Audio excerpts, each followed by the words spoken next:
Good evening all. Welcome to IAC. ఈ వీడియోలో important current affairs discuss చేద్దాం. So first headlines చూద్దాం.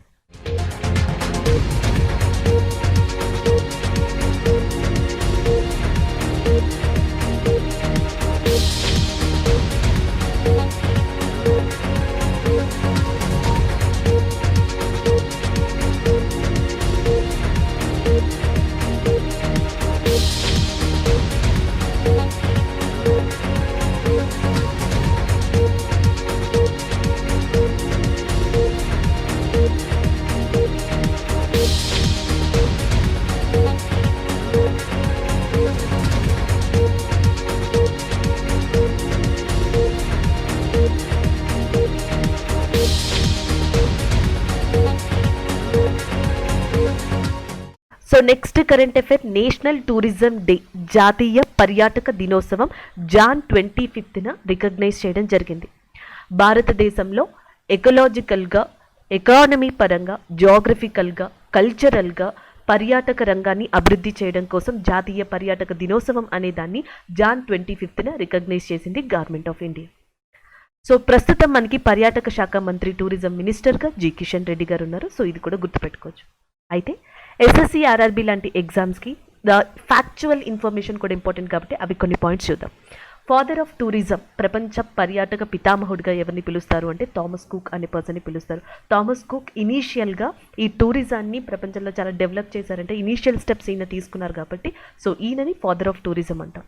ఇండియాకి సంబంధించి అదే బిరుదు ఎవరికి వెళ్తుంది అంటే రాయ్ బహదూర్ మోహన్ సింగ్ ఒబ్రాయ్. సో రాయ్ బహదూర్ మోహన్ సింగ్ ఒబ్రాయ్ అనే పర్సన్ని ఫాదర్ ఆఫ్ ఇండియన్ టూరిజంగా కూడా కన్సిడర్ చేస్తారు. అండ్ మోడర్న్ టూరిజం డెవలప్ అవ్వడానికి రీజన్ కూడా మోహన్ సింగ్ గారు. ఇండియా ఫస్ట్ టూరిజం ఆఫీస్ని ఏ కంట్రీలో ఇనాగ్రేట్ చేసింది అంటే చైనాలో ఇనాగ్రేట్ చేసిందని. అండ్ ద నెక్స్ట్ వన్, మనకి మొట్టమొదటిసారిగా అంటే ఇండిపెండెన్స్ వచ్చిన తర్వాత అండ్ నెక్స్ట్ ప్రభుత్వం ఏర్పడిన తర్వాత మినిస్ట్రీ ఆఫ్ టూరిజం, పర్యాటక మంత్రిత్వ శాఖ అనేది సెపరేట్గా లేదు. సో ఆ సెపరేట్గా లేని టైంలో రాయ్ బహదూర్ గారు మినిస్ట్రీ ఆఫ్ టూరిజంకి కూడా ఇన్ఛార్జ్గా ఉన్నారు. దాని తర్వాత 1967లో మొట్టమొదటిసారిగా మినిస్ట్రీ ఆఫ్ టూరిజం అనేది ఏర్పడింది. సో పర్యాటక శాఖ అనే మంత్రిత్వ శాఖని 1967లో ఏర్పాటు చేసింది ప్రభుత్వం. సో అప్పుడు first time the tourism minister of ఇండియాగా కరణ్ సింగ్ గారు వర్క్ చేశారు. ప్రస్తుతం జి కిషన్ రెడ్డి గారు ఉన్నారు. ఈ 2 పాయింట్స్ కోరిలేట్ చేసి చదవచ్చు. So Uma Bharti, the first female, the first women and tourism మినిస్టర్గా వర్క్ చేశారు. ఇండిపెండెంట్ ఛార్జ్ తీసుకున్నారు. సో అట్లా ఈమెను గుర్తుపెట్టుకోవచ్చు. అలాగే కొన్ని ఇంపార్టెంట్ ఫ్యాక్చువల్ ఇన్ఫర్మేషన్స్ కూడా చూద్దాం. సో జనరల్గా మనకి యుఎన్ వరల్డ్ టూరిజం ఆర్గనైజేషన్ అని ఉంది, UNWTO. సో దీని యొక్క హెడ్ క్వార్టర్స్ వచ్చేసి మనకి మాడ్రిడ్, స్పెయిన్లో ఉంది. సో లాస్ట్ ఇయర్ ఇది ఒక రిపోర్ట్ ఇచ్చింది 2020లో. ఏమని ఇచ్చింది అంటే 1950 నుంచి చూసుకుంటే 2019లో టూరిజానికి అతిపెద్ద క్రైసిస్ వచ్చిందంట ఇంటర్నేషనల్గా. అంటే అంతర్జాతీయ వ్యాప్తంగా పర్యాటక శాఖ దెబ్బతింది ఎప్పుడు అంటే 2019-20 ఫేజ్లో అని చెప్పేసి United Nation World Tourism Organization చెప్పింది. దీని హెడ్ క్వార్టర్స్ మాడ్రిడ్, స్పెయిన్లో ఉంది. అలాగే ఇండియా ఏం చేసింది అంటే ఇలాంటి అంతర్జాతీయ సంస్థలు ఇచ్చిన రిపోర్ట్స్ని దృష్టిలో పెట్టుకుని టూరిజాన్ని ఇండియాలో డెవలప్ చేయడం కోసం Swadeshi Darshan, national mission on pilgrimage, rejuvenation and spiritual heritage augmentation drive, Prasad అనే ప్రోగ్రామ్ని కానీ, స్వదేశీ దర్శన్ అనే ప్రోగ్రామ్ని కానీ, so national mission on pilgrimage rejuvenation అనే ప్రోగ్రామ్ని కానీ ఇలాంటి వాటిని గవర్నమెంట్ ఆఫ్ ఇండియా స్టార్ట్ చేసింది. సో ఇంకా మిగతా విషయానికి వస్తే మన ఇండియాలో యునెస్కో గుర్తించిన వరల్డ్ హెరిటేజ్ సైట్స్, ప్రపంచ పర్యాటక ఏవైతే ఉన్నాయో మనకి హెరిటేజ్ సైట్స్, అవి టోటల్గా 40 ఉన్నాయి. అలాగే నేషనల్ టూరిజం డేని జాన్ 25న మనం రికగ్నైజ్ చేసాం. అలాగే world tourism day separate September 27. అలాగే రీసెంట్గా హెన్లీ పాస్పోర్ట్ ఇండెక్స్ అనేది రిలీజ్ అయింది. సో జనరల్గా మనకి ట్రావెలింగ్కి యూజ్ చేస్తాం, టూరిజానికి ఇది ఒక ఫ్యాక్టర్ కాబట్టి ఇక్కడ మెన్షన్ చేస్తాం. హెన్లీ పాస్పోర్ట్ ఇండెక్స్ 2022 ప్రకారం చూసుకుంటే జపాన్ అండ్ సింగపూర్ అనేవి టాప్లో ఉన్నాయి. అవుట్ ఆఫ్ 192 కంట్రీస్ 192 కంట్రీలకి హెన్లీ పాస్పోర్ట్ ఇండెక్స్ ర్యాంక్ ఇచ్చారు. దాంట్లో 192 కంట్రీల్లో జపాన్ అండ్ సింగపూర్ కూడా ఫస్ట్ ప్లేస్లో ఉన్నాయి. ఇండియా యొక్క ర్యాంక్ వచ్చేటప్పటికి 83గా ఉంది. ఇంకా లీస్ట్లో ఉన్నది ఏది అంటే ఆఫ్ఘనిస్తాన్. సో ఆఫ్ఘనిస్తాన్ అనేది మనకి లీస్ట్లో ఉంది. ఆఫ్ఘనిస్తాన్ గురించి కూడా మనం రీసెంట్గా డిస్కస్ చేసుకున్నాం. World day for the war of orphans అని చెప్పేసి, world day for war of orphans. So అది డిస్కస్ చేసుకున్నప్పుడు చెప్పుకున్నాం ప్రపంచంలో వార్ ఆఫ్ ఆర్ఫన్స్ ఎక్కువగా ఉన్న కంట్రీ ఏది అంటే ఆఫ్ఘనిస్తాన్. హెన్లీ పాస్పోర్ట్లో లీస్ట్ కంట్రీ ఏది అంటే అది కూడా ఆఫ్ఘనిస్తాన్. సో ఇవి మనం ఓవరాల్గా డిస్కస్ చేసుకున్నవి. So next current affair international customs day. So దీన్ని జాన్ 26న రికగ్నైజ్ చేయడం జరిగింది. దీని యొక్క థీమ్ ఇతివృత్తాంతం వచ్చేటప్పటికి customs digital transformation by embracing a data culture and building a data ecosystem. So మనకి మొట్టమొదటిసారిగా దీన్ని రికగ్నైజ్ చేసింది జాన్ 26న world customs organisation. World customs organisation ఇనీషియల్గా కస్టమ్స్ కోఆపరేషన్ కౌన్సిల్గా ఉండేది, సిసిసి కస్టమ్స్ కోఆపరేషన్ కౌన్సిల్. దాన్ని 1994లో వరల్డ్ కస్టమ్స్ ఆర్గనైజేషన్ కింద change చేశారు. వరల్డ్ కస్టమ్స్ ఆర్గనైజేషన్ యొక్క హెడ్ క్వార్టర్స్ వచ్చేసి మనకి బ్రజిల్స్, బెల్జియంలో ఉంది. సో ఇక్కడ 2 పాయింట్స్ మీరు గుర్తుపెట్టుకోవాలి. ఇంటర్నేషనల్ కస్టమ్స్ డే అనేది జాన్ 26న రికగ్నైజ్ చేశారని చెప్పేసి, నెక్స్ట్ వన్ దీన్ని రికగ్నైజ్ చేసింది వరల్డ్ కస్టమ్స్ ఆర్గనైజేషన్ అని. వరల్డ్ కస్టమ్స్ ఆర్గనైజేషన్ యొక్క హెడ్ క్వార్టర్స్ వచ్చేసి బ్రజిల్స్, బెల్జియంలో ఉంది. So this is about that international customs day. So జనరల్గా కస్టమ్స్ అంటే ఏవైతే ఇంపోర్ట్స్ ఉంటాయో సో వాటి మీద మనకి ఏమంటాం దిగుమతులు అంటాం కదా, సో వాటి మీద ఏవైతే మనకి ఈ ట్యాక్స్ని విధిస్తారో లేకపోతే పన్నులు వసూలు చేస్తారో అలాంటి వాటిని కస్టమ్స్గా పిలవచ్చు. సో అలాంటి డిపార్ట్మెంట్ని కస్టమ్ డిపార్ట్మెంట్గా పిలవచ్చు. సో దానికి సంబంధించింది ఇంటర్నేషనల్ కస్టమ్స్ డే కింద మనకి ఇక్కడ రికగ్నైజ్ చేయడం జరిగింది. సో నెక్స్ట్ కరెంట్ అఫైర్ కూడా డేకి సంబంధించింది, international holocaust remembrance day. So international holocaust remembrance day అనే దాన్ని జాన్ 27న రికగ్నైజ్ చేశారు. చారిత్రాత్మక పరంగా కానీ, డే పరంగా కానీ, అంతర్జాతీయ పరంగా కానీ ఈ హోలోకాస్ట్ రిమెంబరెన్స్ అనేది చాలా ఇంపార్టెంట్. ఇండియాలో 1919 జలియన్ వాలాబాగ్ మారణ హోమం ఎట్లా మనం చెప్తామో మారణకాండ అని, అలాగే ప్రపంచంలో రెండవ ప్రపంచ యుద్ధ సమయంలో వరల్డ్ వార్ 2 టైంలో 1941-45 మధ్యలో యూరోపియన్ కాంటినెంట్లో జరిగిన అతిపెద్ద మారణకాండగా హోలోకాస్ట్ ఘటనని చెప్తారు. సో ఇది నాజిజం పేరు మీదట, నాజిజానికి యూదులకి లేదా జూయిష్ పీపుల్కి మధ్య జరిగిన ఘటనగా చెప్తారు. సో జర్మనీ అండ్ ట్రిపుల్ ఎలియన్స్తో కలిసి లైక్ ఇటలీ, ఆస్ట్రియా, హంగేరీ వీటితో కలిసి సో దాదాపుగా మనకి 2/3 ఆఫ్ యూదులని చంపివేయడం జరిగింది. అండ్ దీంట్లో 66 లక్షల మంది యూరోపియన్స్ ఉన్నారు, దీంట్లో 11 లక్షల మంది దాకా చిల్డ్రన్ ఉన్నారు. వీళ్ళందరినీ కూడా అప్పట్లో చంపివేయడం జరిగింది. దీన్ని హోలోకాస్ట్ ఘటనగా కన్సిడర్ చేయడం జరుగుతుంది. దీనిని తిరిగి మళ్ళీ గుర్తు పెట్టుకోవాలి, ఇలాంటి ఘటనలు మళ్ళీ తిరిగి రిపీట్ కాకూడదన్న ఉద్దేశంతో దీని మీద అవగాహన కల్పించేలాగా యునైటెడ్ నేషన్ 2005లో జాన్ 27 అనే దాన్ని ఇంటర్నేషనల్ హోలోకాస్ట్ రిమెంబరెన్స్ డే కింద రికగ్నైజ్ చేయబడింది. అలాగే దీని యొక్క థీమ్ వచ్చేటప్పటికి memory, dignity, justice. Memory, dignity, justice అనేది దీని యొక్క థీమ్గా ఉంది ఈ సంవత్సరం. అండ్ దాదాపుగా ఈ ఘటన జరిగిన 60 సంవత్సరాల తర్వాత జర్మనీలోని బెర్లిన్లో హోలోకాస్ట్ మ్యూజియం ఒక దాన్ని నిర్మించారు. ఇజ్రాయెల్లో ఆల్రెడీ హోలోకాస్ట్కి సంబంధించిన ఒక మ్యూజియం కూడా ఉంది. ఇజ్రాయెల్ కాకుండా వేరే కంట్రీలో ఈ హోలోకాస్ట్ ఘటనకి సంబంధించి ఏదైనా ఒక మ్యూజియం లాంటిది నిర్మించారు అంటే అది జర్మనీలోని బెర్లిన్లోనే. సో ఇది కూడా మనం ఒక ఫ్యాక్ట్ కింద గుర్తుపెట్టుకోవచ్చు. ఇదే అంతర్జాతీయ holocaust remembrance day, international holocaust remembrance day which is recognised on Jan 27. Next one చూద్దాం. సో నెక్స్ట్ కరెంట్ అఫైర్ అపాయింట్మెంట్కి సంబంధించింది. Centre appoints వినోదానంద Jha as a new chairperson of PMLA adjudicating authority, prevention of money laundering act. So దానికి సంబంధించిన ఒక అథారిటీకి చైర్పర్సన్గా ఇటీవల వినోదానంద ఝా అనే పర్సన్ని కేంద్రం అపాయింట్ చేయడం జరిగింది. వినోదానంద ఝా గారు 1983 IRS ఆఫీసర్గా వర్క్ చేశారు. దాని తర్వాత పూణేలోని ఇన్కమ్ ట్యాక్స్ డిపార్ట్మెంట్కి ప్రధాన కార్యదర్శిగా కూడా ఆయన పనిచేయడం జరిగింది, principal chief commissioner of income tax in Pune. అలాంటి అనుభవం ఉన్న వినోద ఝా గారిని ప్రివెన్షన్ ఆఫ్ మనీ లాండరింగ్ అథారిటీకి చైర్పర్సన్గా నియమించడం జరిగింది. అలాగే ఇది 3 మెంబర్స్ బాడీ. సో మనకి ఎడ్యుడికేటింగ్ అని ఉంది కదా, సో దీని అర్థం న్యాయ నిర్ణేత విభాగం అని. సో ఈ ఏదైతే ఈ మనీ లాండరింగ్ ఉందో సో దానికి సంబంధించి 2002లో దీన్ని కంట్రోల్ చేయడానికి అప్పట్లో NDA ప్రభుత్వం ఒక చట్టాన్ని తీసుకొచ్చింది. టెర్రరిస్ట్ ఫినాన్సింగ్గా కానీ, ఫ్రాడ్ చేసి కానీ, థెఫ్ట్ కానీ, బ్రైబరీ కానీ ఇలాంటి ఏ విషయాల్లోనైనా సరే సో ఇష్యూస్ కనుక రైజ్ అయితే వాటిని prevention of money laundering act 2002 ద్వారా వ్యవహరిస్తారు. సో దానికి సంబంధించిన సొల్యూషన్స్ని తీసుకొస్తారు. ఇది 2005 నుంచి ఇండియాలో అమల్లోకి వచ్చింది. సో దీనిని నిర్ణయించే విభాగంగా అథారిటీగా మనకి prevention of money laundering authority అనే దాన్ని ఏర్పాటు చేశారు. ఇది 3 మెంబర్స్ బాడీ. దీనికి చైర్మన్గా వినోదానంద ఝా గారిని కేంద్రం అపాయింట్ చేయడం జరిగింది. దానికి సంబంధించిన కరెంట్ అఫైర్ ఇది. Prevention of money laundering act adjudicating authority ఈ సిస్టమ్కి సంబంధించిన 3 సభ్యుల్ని కూడా and as per that rules central గవర్నమెంటే నియమిస్తుంది, కేంద్ర ప్రభుత్వమే మనకి నియమించడం జరుగుతుంది. అందులో భాగంగానే వినోదానంద ఝా గారిని ఇటీవల ఈ prevention of money laundering act అథారిటీకి సంబంధించి చైర్పర్సన్గా నియమించడం జరిగింది. So next current affair Bal పురస్కార్కి సంబంధించిన కరెంట్ అఫైర్గా చెప్పొచ్చు. సో 29 చిల్డ్రన్ అవార్డెడ్ ప్రధానమంత్రి రాష్ట్రీయ బాల పురస్కార్ 2022 2022కి సంబంధించి మనకి బాల పురస్కార్ అవార్డుని టోటల్గా ఇండియాలో 29 మంది 21 స్టేట్స్ అండ్ యూనియన్ టెరిటరీస్ నుంచి అందుకోవడం జరిగింది. దాంట్లో 15 మెంబర్స్ దాకా బాయ్స్ ఉన్నారు అండ్ 14 మెంబర్స్ దాకా గర్ల్స్. సో ఈ రాష్ట్రీయ అవార్డుని అందుకోవడం జరిగింది. అండ్ దీంట్లో వివిధ కేటగిరీలు ఉన్నాయి. ఒకటి ఇన్నోవేషన్ కేటగిరీ, దీంట్లో 7గురికి వచ్చింది. సోషల్ సర్వీసెస్కి 4గురికి రావడం జరిగింది, సెకండ్ కేటగిరీ.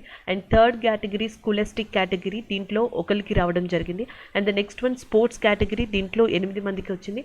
అండ్ దాని తర్వాత ఆర్ట్ అండ్ కల్చర్, దీంట్లో 6గురికి వచ్చింది. దాని తర్వాత బ్రేవరీ, దాంట్లో 3గురికి రావడం జరిగింది. ఈ 3గురిలో ఒకళ్ళు తెలుగుకి సంబంధించిన తెలుగు స్టేట్స్కి సంబంధించిన పర్సన్ కూడా ఉన్నారు, గురుగు హిమప్రియ.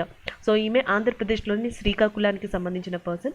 సో 2018లో జమ్మూ కాశ్మీర్లో జరిగిన టెర్రరిస్ట్ అటాక్స్కి సంబంధించి ఈమె చూపించిన సాహసానికి గాను హిమప్రియ గారికి ఈ సంవత్సరం మనకి రాష్ట్రీయ బాల పురస్కార్ అవార్డు అనేది లభించింది.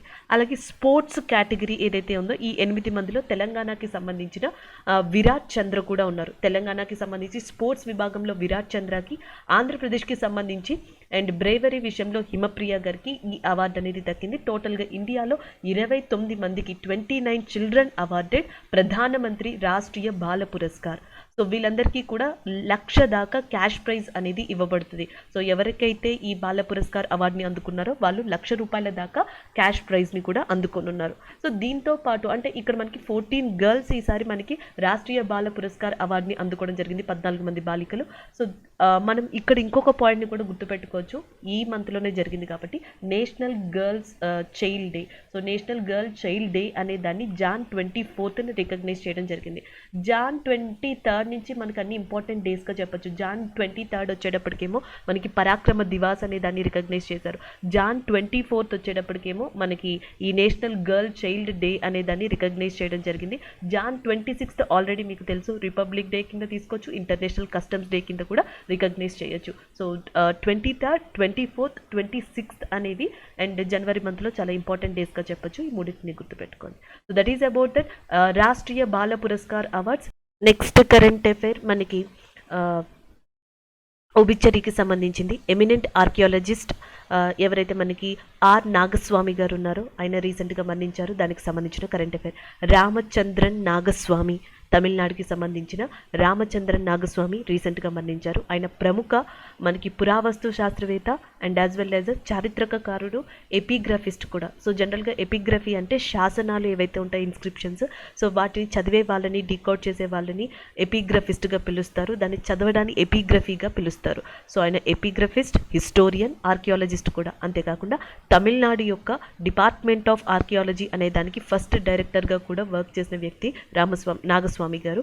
సో రీసెంట్గా ఆయన మరణించడం జరిగింది. అలాగే ఈయన టెంపుల్ ఇన్స్క్రిప్షన్ అండ్ ఆర్ట్కి చాలా ఫేమస్ వ్యక్తిగా కూడా చెప్తారు తమిళనాడులో. అండ్ 2018లో 3rd highest civilian award of India అయిన పద్మభూషణ్ అనే అవార్డుని కూడా ఈయన అందుకున్నారు. అండ్ ఆయన 100కి పైగా బుక్స్ని రాశారు. 2022 జనవరిలో సెంతమిస్ నడుం పన్బం అనే బుక్ని కూడా ఈయన రిలీజ్ చేయడం జరిగింది. సెంతమిస్ నడుం పన్బం అనే బుక్ని మనకి 2022లో మనకి రిలీజ్ చేశారు. దానికి సంబంధించి అంటే పురావస్తు ఏదైతే ఉందో మనకి, సో ఆ విభాగానికి సంబంధించి చారిత్రాత్మకపరమైన ఏదైతే పోర్షన్ ఉందో ఆ విభాగానికి సంబంధించిన బుక్గా కూడా దీన్ని చెప్పడం జరిగింది. సెంతమిస్ నడుం పన్బం అనే బుక్ని జాన్ 2022లో ఈయన రిలీజ్ చేయడం జరిగింది. సో ఇది ఆర్ నాగస్వామి గారి గురించి సంబంధించిన ఇన్ఫర్మేషన్. ఆయన రీసెంట్గా మరణించారు. Eminent archaeologist Ramachandran Nagaswamy recently passed away. So next current affair Oscar రిలేటెడ్గా సంబంధించినదిగా చెప్పచ్చు. ఇండియన్ మూవీస్ అయినా లేదా ఇండియాకి సంబంధించిన Jai Bhim and as well as Marakkar అనే మూవీస్ ఇటీవల ఆస్కార్ అవార్డ్స్కి సంబంధించిన నామినేషన్స్లో షార్ట్ లిస్ట్ అయ్యాయి. దానికి సంబంధించిన కరెంట్ అఫైర్ ఇది. ఇంతవరకు ఇండియాకి సంబంధించి మదర్ ఇండియా, సలాం బాంబే, లగాన్ లాంటి మూవీస్ షార్ట్ లిస్ట్ అవ్వడం జరిగింది. వాటి తర్వాత జై భీమ్ అండ్ మరాకర్ అనే మూవీస్ ఆస్కార్ అవార్డ్స్ నామినేషన్లో షార్ట్ లిస్ట్ అవ్వడం జరిగింది. వీటితో పాటుగా బెస్ట్ డాక్యుమెంటరీ ఫీచర్ ఫిలిం 2022 కేటగిరీలో ఇండియాకి సంబంధించిన writing with fire Dalit women related ఏదైతే ఒక న్యూస్ పేపర్ని ఒక దళిత్ విమెన్ రన్ చేస్తున్న నేపథ్యంలో జరిగిన డాక్యుమెంటరీ ఇది రైటింగ్ విత్ ఫైర్ అనేది. సో ఇది కూడా షార్ట్ లిస్ట్ అవ్వడం జరిగింది డాక్యుమెంటరీకి సంబంధించిన కేటగిరీలో. సో ఈ ఏవైతే మనకి షార్ట్ లిస్ట్ అయ్యాయో వాటన్నిటికీ కూడా ఓటింగ్ జాన్ 27 నుంచి ఫెబ్ 1 మధ్యలో జరగనుంది. దాని తర్వాత మార్చ్ 27న 94వ ఆస్కార్ అవార్డ్స్ని ఇవ్వనున్నారు. ఇంతవరకు ఆస్కార్ అవార్డ్స్ ఇండియాలో ఒకటి భాను అతియా, సో గాంధీ మూవీకి సంబంధించి బెస్ట్ కాస్ట్యూమర్ డిజైనర్ విభాగానికి సంబంధించి భాను అతియా గారికి మొట్టమొదటిసారిగా ఆస్కార్ అవార్డు రావడం జరిగింది. దాని తర్వాత సత్యజిత్ రే గారికి హానరీ అవార్డ్ కేటగిరీకి సంబంధించి ఈయనకి అవార్డు రావడం జరిగింది. అండ్ నెక్స్ట్ వచ్చేటప్పటికి రెసుల్ పోకొట్టి, సో ఈయన స్లమ్ డాగ్ మిలీనియర్కి సంబంధించి బెస్ట్ సౌండ్ మిక్సింగ్ కేటగిరీకి సంబంధించి ఈయనకి ఆస్కార్ అవార్డు రావడం జరిగింది. ఏఆర్ రెహమాన్ గారికి స్లమ్ డాగ్ మిలీనియర్కి సంబంధించి సో బెస్ట్ మ్యూజిక్ డైరెక్టర్ కేటగిరీలో అవార్డు రావడం జరిగింది. అండ్ అదే మూవీకి స్లమ్ డాగ్ మిలీనియర్కి సంబంధించి సో బెస్ట్ ఒరిజినల్ సాంగ్ కేటగిరీలో సో ఆ సాంగ్ని రాసినందుకు గుల్జార్ గారికి కూడా ఆస్కార్ అవార్డు లభించింది. భాను అతియా, సత్యజిత్ రే, రెసుల్ పోకొట్టి, ఏఆర్ రెహమాన్, గుల్జార్ ఈ 5గురికి ఇంతవరకు భారతదేశానికి సంబంధించి ఆస్కార్ అవార్డ్స్ అనేవి లభించడం జరిగింది. సో ఇవన్నీ ఎందుకు డిస్కస్ చేసుకున్నామంటే రీసెంట్గా అంటే మనకి మార్చ్ 27న జరగబోయే ఆస్కార్ అవార్డ్స్కి సంబంధించి ఏవైతే మనకి షార్ట్ లిస్ట్ కేటగిరీ ఉందో దాంట్లో ఇండియాకి సంబంధించి జై భీమ్ అండ్ మరాకర్ అనే మూవీస్ షార్ట్ లిస్ట్ అవ్వడం జరిగింది. సో నెక్స్ట్ కరెంట్ అఫైర్ చూద్దాం. Ladakh wins 9th women national ice hockey championship 2022. So 2022కి సంబంధించి ఇటీవల మనకి 9th women national ice hockey championship అనేది హిమాచల్ ప్రదేశ్లోని లాహుల్ స్పితి కేంద్రంగా జరిగింది. సో దాంట్లో లడాక్ ఈ టైటిల్ని గెలుచుకోవడం జరిగింది. సో టోటల్గా 6 టీమ్స్ పాల్గొన్నాయి. Delhi team, Ladakh team, Himachal Pradesh team and Chandigarh team, Telangana team and as well as Indo Tibetan police force. So మొత్తం 6 టీమ్స్ దీంట్లో పార్టిసిపేట్ చేశాయి హిమాచల్ ప్రదేశ్ కేంద్రంగా.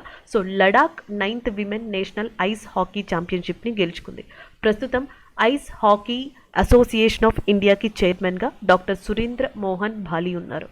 అలాగే ప్రపంచం విషయానికి వస్తే ఇంటర్నేషనల్ ఐస్ హాకీ ఫెడరేషన్ అని చెప్పేసి ఉంది. సో ఇది హాకీ ఛాంపియన్షిప్ని నిర్వహిస్తుంది. సో ఈ ఇంటర్నేషనల్ ఐస్ హాకీ ఫెడరేషన్ నిర్వహించే వరల్డ్ ఐస్ హాకీ ఛాంపియన్షిప్ని ఎక్కువగా గెలుచుకున్న కంట్రీ, టైటిల్స్ని ఎక్కువగా గెలుచుకున్న కంట్రీ ఏది అంటే కెనడా అండ్ రష్యా రెండూ కూడా గెలుచుకున్నాయి. కెనడా రీసెంట్ టైటిల్ విన్నర్గా ఉంది, 27th టైటిల్ని రీసెంట్గా అందుకుంది.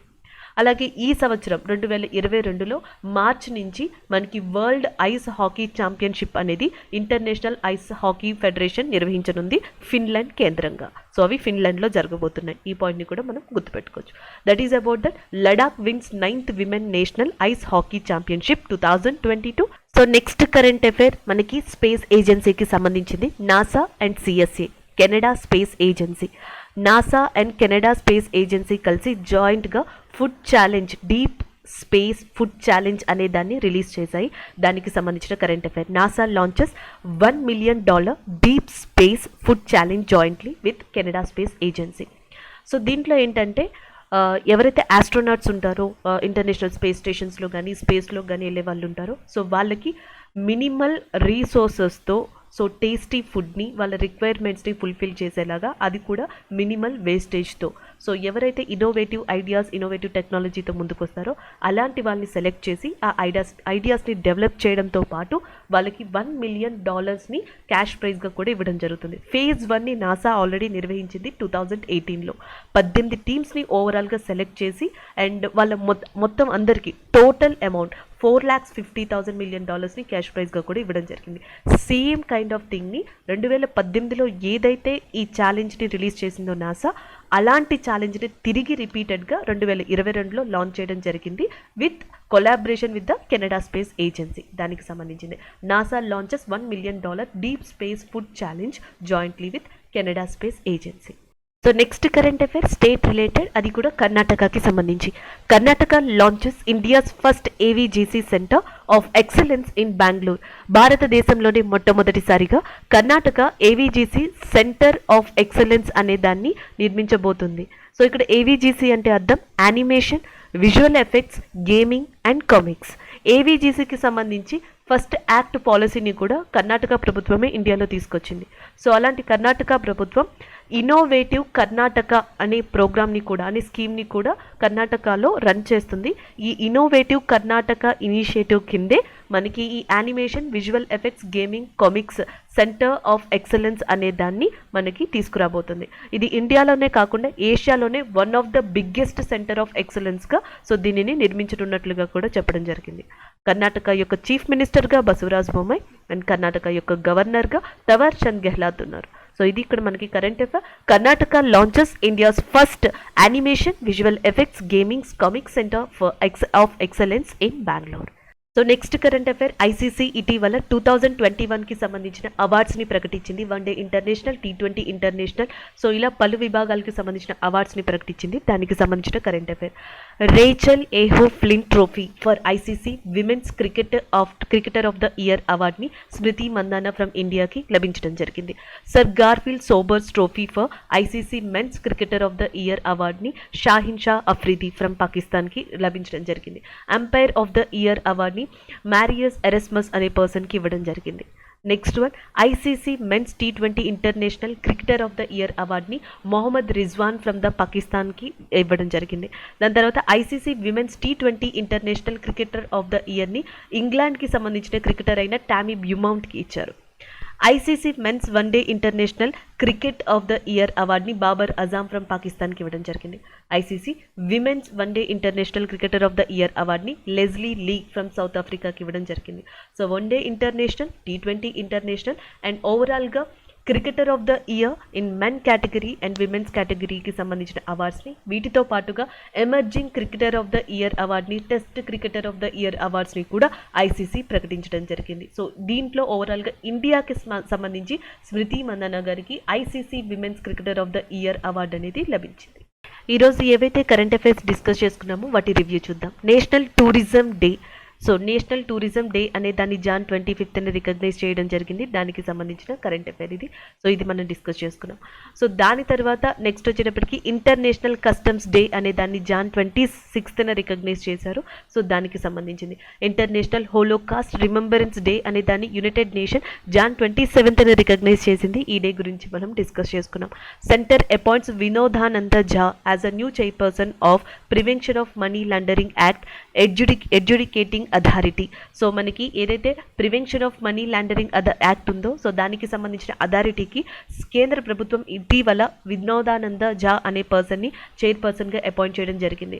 29 చిల్డ్రన్ అవార్డెడ్ ప్రధానమంత్రి రాష్ట్రీయ బాల పురస్కార్ 2022. సో దీంట్లో ఆంధ్రాకి సంబంధించిన Himapriya and as well as తెలంగాణకి సంబంధించిన విరాట్ చంద్ర కూడా ఈ అవార్డ్స్ని గెలుచుకోవడం జరిగింది. 2021 ఐసీసీ అవార్డ్స్ని ఇటీవల ఐసీసీ ప్రకటించింది. సో దీంట్లో ICC women's cricketer of the year కింద ఇండియాకి సంబంధించిన స్మృతి మందానా అవార్డుని గెలుచుకున్నారు. Karnataka launches India's first AVGC centre of excellence in Bengaluru. ఇది ఇండియాలోనే కాకుండా ఏషియాలో కూడా one of the biggest excellence centre of excellence కాబోతుంది అని కూడా ప్రకటించడం జరిగింది. నాసా కెనడా స్పేస్ ఏజెన్సీతో కలిసి సెకండ్ ఫేజ్ అయిన డీప్ స్పేస్ ఫుడ్ ఛాలెంజ్ అనే దాన్ని ఇటీవల లాంచ్ చేయడం జరిగింది. Next one, Ladakh wins 9th women national ICC hockey championship 2022. ఇటీవల హిమాచల్ ప్రదేశ్లోని లాహుల్ స్పితి కేంద్రంగా జరిగిన ఏదైతే 9th women national IC hockey championship ఉందో సో దానిని లడాక్ గెలవడం జరిగింది. దానికి సంబంధించిన కరెంట్ అఫైర్ ఇది. Jai Bhim and Marakkar short listed for the Oscars 2022. So దాదాపుగా ఇప్పటి వరకు 3 ఇండియన్ సినిమాలు అనేవి మనకి సలాం బాంబే కానీ, లగాన్ కానీ సో ఇలాంటి మూవీస్ షార్ట్ లిస్ట్ అవ్వడం జరిగింది ఆస్కర్కి సంబంధించి. సో వాటి లిస్ట్లోనే ఇటీవల జై భీమ్, మరాకర్ అనేవి కూడా చేరడం జరిగింది. నెక్స్ట్ వన్, ఎమినెంట్ ఆర్కియాలజిస్ట్ తిరు రామచంద్ర నాగస్వామి పాస్డ్ అవే. తమిళనాడుకి సంబంధించిన ప్రముఖ చరిత్రకారుడు అండ్ ఎవరైతే పురావస్తు శాస్త్రవేత్తగా పేరు తెచ్చుకున్నారో తిరు రామచంద్ర నాగస్వామి రీసెంట్గా మరణించారు. ఆయనకి సంబంధించిన కరెంట్ అఫైర్స్ ఇవి ఈరోజు మనం ఓవరాల్గా డిస్కస్ చేసుకున్న కరెంట్ అఫైర్స్. Thank you.